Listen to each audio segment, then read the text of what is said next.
kerja, melainkan sebagai noun atau kata benda.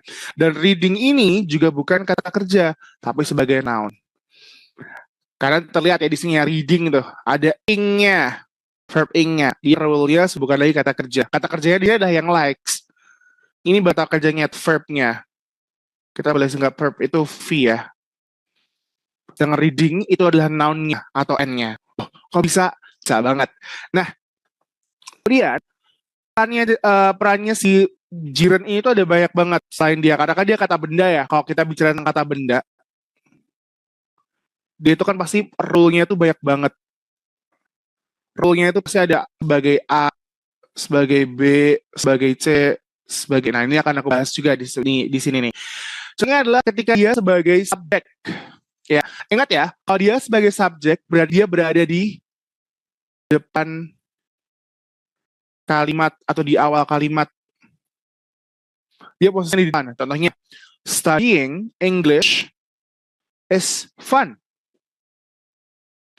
Studying ini dia fungsinya sebagai subjek, aku singkat sebagai S, plus dia perannya sebagai noun, kata benda.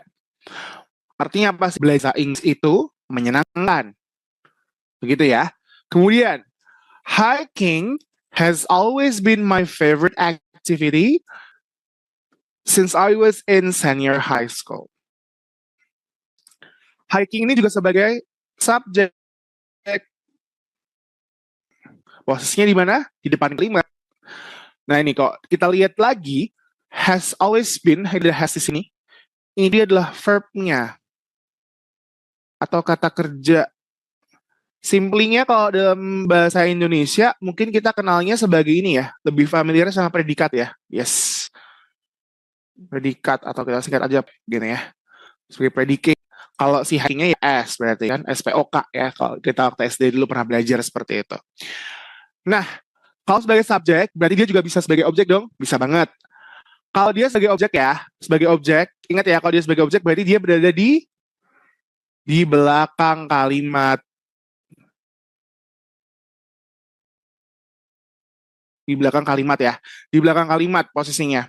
Berarti menuju ke titik seperti itu. Contohnya adalah her hobby is baking and cooking. Loh, bisa disebutkan dua seperti ini. Bisa banget. Jadi, baking and cooking ini kan dia sebagai noun. Berarti kita anggap dia sebagai kata benda. Kayak kita nyebutin aja. Ball. Terus apa sih? Kite. Atau misalkan her hobby is he likes ball and kite. Dia suka bola dan layangan. Itu boleh banget. Jadi tergantung kita menyebutnya berapa. Oh, berarti nggak cuma terbatas satu